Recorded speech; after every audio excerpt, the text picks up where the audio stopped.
Hello, everyone, and welcome to the official Dog Eagle Studios podcast. I am your host, John Tyson, founder of Dog Eagle Studios, and, well, folks, from the 2020s, the decade of the 2020s, superhero fatigue has gotten in my way. People are tired of shitty movies, blah, blah, blah, superheroes suck now. Like Marvel going all multiverse, DC doing a redo. Yeah, it's not that hard. But anyway, hey, at least I wasn't a kid in the 2000s. Because, in the early 2000s, superhero movies tried their hardest to, be noticeable. We had, Blade in the 90s, X-Men 1, Spider-Man with Tobey Maguire. But anywho, let's see how today's episode goes when I review 2003's Daredevil, starring Ben Affleck. Yes, this was his audition before he went to play The Dark Knight.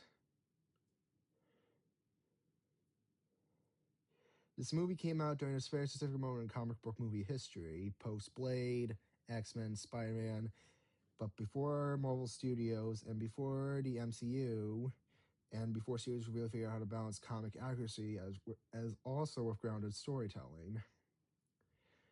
For some people, Daredevil is an underrated cult favorite. For others, it is a messy, over-stylistic of the era, like Batman and Robin or Catwoman. Yes, Halle Berry. Today, we are breaking down the production, the tone, the performances, what worked, what didn't, and why this movie still matters 20 years later.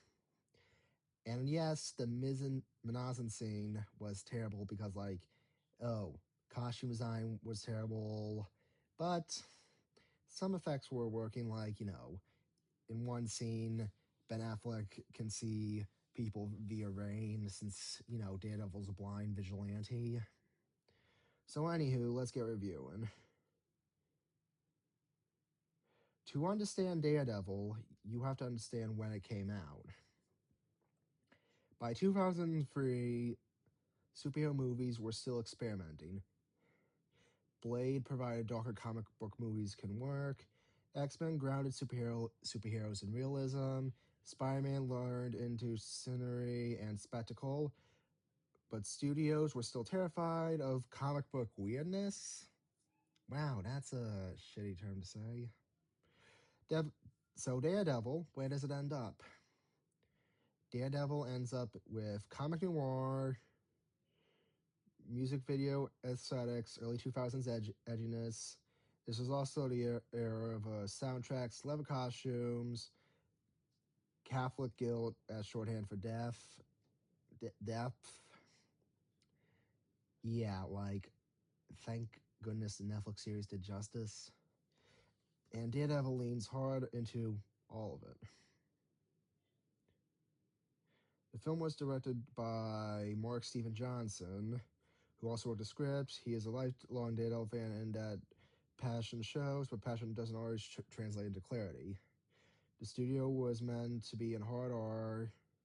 Well, the movie was meant to be a hard R, but oh no, Fox wanted to be PG-13, so several key character arcs were cut out for runtime. This becomes very important later when we talk about the director's cut.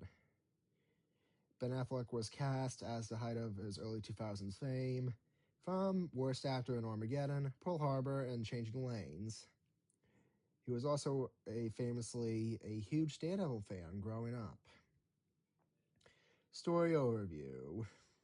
Yes, I'll say this a bit quickly. A revenge meets redemption story, blinded as a child. Matt Murdock, blinded as a child, heightened senses as a result, grows up torn between faith, law, and violence. By day, he's a lawyer defending the innocent, but this movie says he's bad at his job. By night, he is punishing the guilty as a vigilante. The movie blends courtroom drama, street level crime, and stylized action. but sometimes the struggles decide which one wants to be. Now we talk about Affleck as Daredevil. Because history has completely rewritten how to view his performance. Like, he was criticized as stiff, too quiet, too sad. But rewatching it now, Affleck's Daredevil is introspective, emotionally withdrawn, and haunted. I mean, stuff that the one part that I enjoyed was what was it? His child self being up when he was beating up. Shit. Who was the guy who played AJ Soprano in The Sopranos? Robert. Doesn't matter. Okay, where to it? Okay,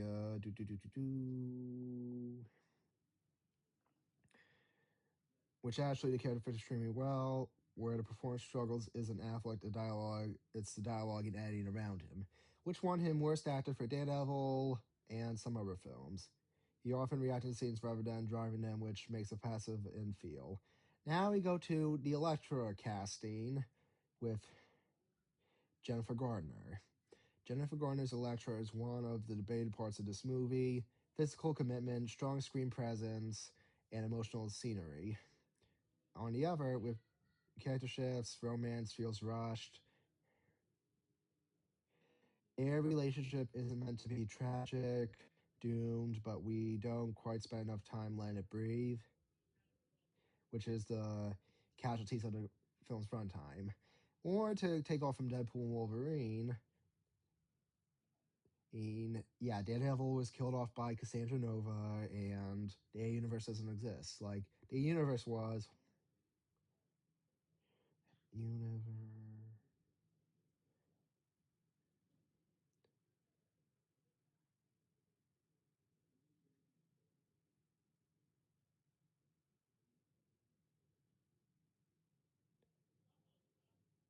Was in its own standalone universe,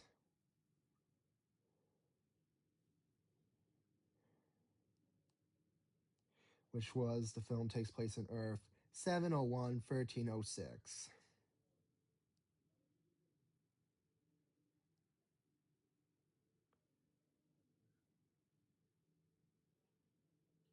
Yeah, so thank you to the TVA and the MCU for pruning that universe. Now we move on to Colin Farrell's Bullseye. I mean, I like Colin Farrell as the Penguin, but he was cartoonish, sadistic, completely unhinged. Also incredibly memorable. But this one goes like from 90s comics, excess, and early 2003s. The design philosophy, is it subtle? No. Is it consistent? Also no. Entertain? Absolutely. I mean, RIP to Michael Clark Duncan. Well, remind me to watch The Green Mile, which was a bold casting choice, departure from comic visuals, and emotionally spot on. Controlled, calculated, and quality menacing. Well, I mean, unlike Bullseye, which the character feels grounded, which was creates total tongue clash but makes him once more intimidating.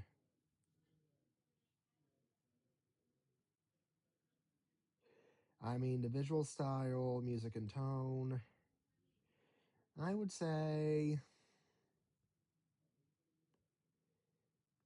the CGI was a mess. Stylized rain fights, music video editing, blah blah blah, and that never commits to fully noir or realism. I mean, the director's cut change it to the true rating of Daredevil, which was a hard R rating, which was like darker, slower, and far more concurrent, with like restored courtroom subplot, more character motivation, better pacing, and stronger thorough line.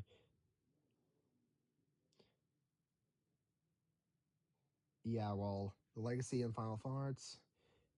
Daredevil walk so interpretations could run. Like without it, we couldn't get Netflix's Daredevil, Tree Level. We don't learn the lessons that shape the MCU. It's flawed, messy, garbage, and so people most talk about it. And I'm Team Director's Cut for that matter. And I mean, to end it all, like, the budget was $78 million for this film. Yeah, $70 million and only grossed $179.2 million.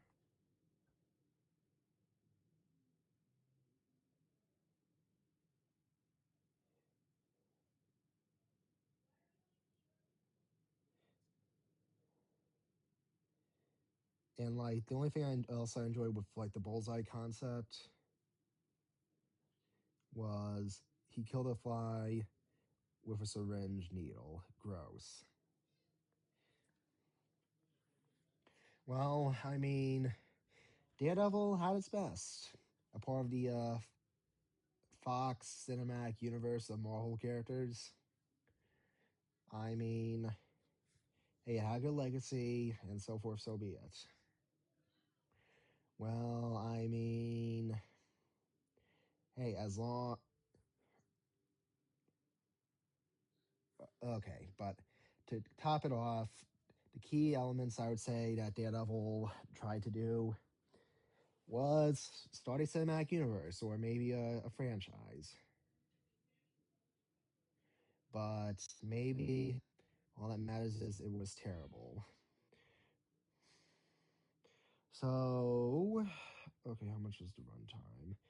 Since we got 11 minutes, I am gonna re-break down the whole plot. Actually, nah. But stay tuned for next episode where I reviewed Alfred Hitchcock classic, Psycho. And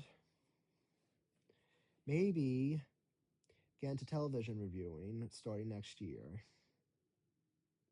So thank you guys for watching or listening to the official Dog Eagle Studios podcast. And hope you enjoy.